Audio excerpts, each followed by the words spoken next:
What's going on, everyone? Welcome back to episode 19 of The Daily Entrepreneur.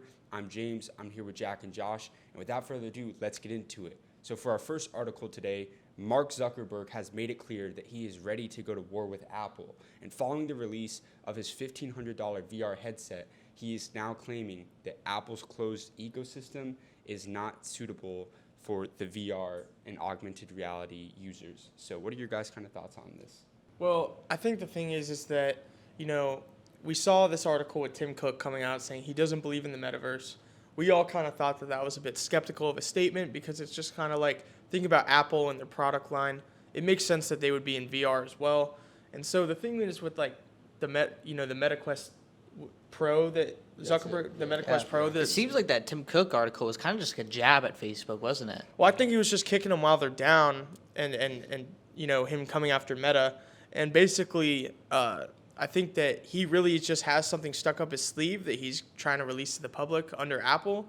And, it makes sense that Zuckerberg's ready to go to war with them. He was the first to market. And, if you're going to come at my product, meanwhile, you're actually building your own, might as well, we got to be the first people to actually really have the metaverse work for our company. I honestly think, though, the upper hand's going to be with Apple because they have it on their products. Facebook, Meta doesn't, they have Facebook, which is an app, but they don't own the products that are in people's hands. They're asking people to go get another headset. It's very easy for Apple to just make something that's super compatible with the iPhone. Yeah, and I guess the big thing that Zuckerberg was kind of claiming in the sense, I guess in the past, he's always kind of had a feud with Apple in regards to he wasn't a big fan of how their app store was operating and just iOS in general. He feels that it's kind of like a closed ecosystem. It's like interoperable, whereas he feels like the metaverse is open. He wants all companies, all businesses, everyone to be able to go use it, to live in the metaverse, whatever it may be. And he feels as if that kind of like Apple's kind of like closed kind of like ecosystem just isn't as suitable or sustainable for a lot of people. Do you guys think people are actually going to use the metaverse for, like, let's say GTA? Do you think people are just going to hang out, like, and walk around and kind of like Ready Player One and just like hang out and like play games within the metaverse? Or do you guys think it's going to be more of like an experience viewing event where like you can go to the Super Bowl or you can go shopping? What do you think it's going to be used more for? I think 100% that second one, which as far as like you said, the shopping, going to sit behind home plate at the World Series or whatever it may be, to where again it's that it looks and feels like you're there. So Nissan, the car manufacturer, just took a $687 million loss in Russia. They literally sold their company for $1, and I couldn't believe it when I saw that article. Pretty much they're just shutting down all their operations in Russia, and they have the option to buy back within 6 years, but because of what's going on with Russia and Ukraine, they're just shutting down operations over there. What do you guys kind of think about that? So what do you mean by like the $1 thing? They are pretty much selling all of their facilities and manufacturers in Russia to a state-owned company. They sold it for $1. Jesus. Yeah, so they're just like, we don't want anything to do with what's going on over here, so we're ceasing all operations, and Nissan's no longer going to be manufacturing or an operational company within Russia. But they're still in a bunch of other countries, I'm sure.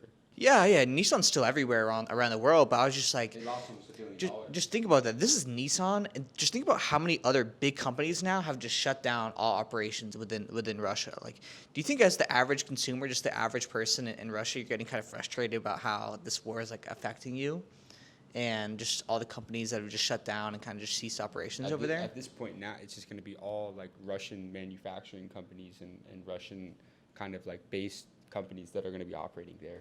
Yeah. If you're not that, then you're going to kind of align with more of the world side and on Ukraine. Well, yeah, because it's almost because of this feud between Russia and Ukraine, most of the world is just kind of boycotting Russia, anything. And at what point will it get to where, someone like Putin just kind of says, hey, I think that's enough. I mean, we're kind of isolated from the world. We really have no other, foreign relations.